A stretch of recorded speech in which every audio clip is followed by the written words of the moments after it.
കാസർഗോഡ് പരപ്പച്ചാലിൽ വായ്പാ തിരിച്ചടവ് മുടങ്ങിയതിന്റെ പേരിൽ ജപ്തി. കുടുംബത്തിന് ആശ്വാസം.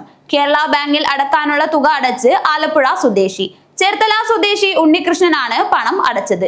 കുടുംബത്തിന്റെ ദയനീയാവസ്ഥ സിറ്റി ന്യൂസ് റിപ്പോർട്ട് ചെയ്തിരുന്നു. കിനാനൂർ കരിന്തളം പഞ്ചായത്തിലെ പരപ്പച്ചാൽ ചേനറ്റാടി തൂക്കപ്പിലാവ് വീട്ടിൽ ജാനകിക്കും കുടുംബത്തിനും ഇനി സ്വന്തം വീട്ടിൽ അന്തിയുറങ്ങാം.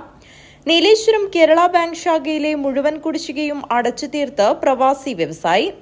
കുടിശ്ശികയായ 1,92,000 രൂപയാണ് ആലപ്പുഴ സ്വദേശി ഉണ്ണികൃഷ്ണൻ ബാങ്കിൽ നേരിട്ടെത്തി അടച്ചത്.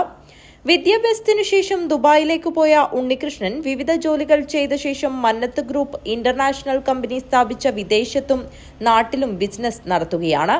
മാധ്യമ വാർത്തകൾ കണ്ട് കേരള ബാങ്ക് ഡെപ്യൂട്ടി മാനേജർ മനോജിനെ വിളിച്ച് കുടുംബത്തിന് സഹായം നൽകാമെന്ന് ഇദ്ദേഹം അറിയിക്കുകയായിരുന്നു. വീട് ഇന്ന് തന്നെ തുറന്നു കൊടുക്കുമെന്ന് ബാങ്ക് അധികൃതർ അറിയിച്ചു. നിങ്ങളെ ഈ ഇതുവരെയുള്ള 2013 മുതൽ ഇങ്ങോട്ടുള്ള ഈ നിയമ നടപടികളുമായി ബന്ധപ്പെട്ട ചെലവ് 95,000 രൂപ അത് ബാങ്ക് ഫീ തള്ളാൻ തീരുമാനിച്ചിട്ടുണ്ട്. ബോർഡിലേക്ക് അപ്പോൾ അത് പ്രകാരം അന്ന് ലോൺ ക്ലോസ് ആയത്. അതുകൊണ്ട് ഇന്ന് ഇത് തുറന്നു തരാനാണ് ഇപ്പോൾ നമ്മൾ തിരിച്ചു വന്നിരിക്കുന്നത് കേട്ടോ. 2 ലക്ഷം രൂപ വായ്പയുടെ പേരിൽ വയോധികയും ചെറിയ കുട്ടികളും അടങ്ങുന്ന നിർധന കുടുംബത്തെ വീട്ടിൽ നിന്നിറക്കിവിട്ട വാർത്ത സിറ്റി ന്യൂസ് റിപ്പോർട്ട് ചെയ്തിരുന്നു.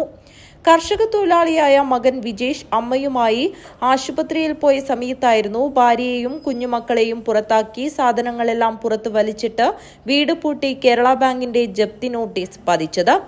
റബ്ബർ തോട്ടം പാട്ടത്തിനെടുക്കാൻ വേണ്ടിയാണ് വിജേഷ് നീലേശ്വരം കേരള ബാങ്ക് ശാഖയിൽ നിന്ന് 2 ലക്ഷം രൂപ വായ്പ എടുത്തത്. ഇതിനിടയിൽ വിജേഷ് തെങ്ങിൽ നിന്ന് വീണ് ചികിത്സയിലായതോടെ വായ്പാ തിരിച്ചടവ് മുടങ്ങി. തന്റെയും അമ്മയുടെയും രോഗാവസ്ഥ കണക്കിലെടുത്ത് തിരിച്ചടവിന് സാവകാശം അനുവദിക്കണമെന്ന് അപേക്ഷിച്ചെങ്കിലും ബാങ്ക് തയ്യാറായിരുന്നില്ല. News bureau, Kasaragod.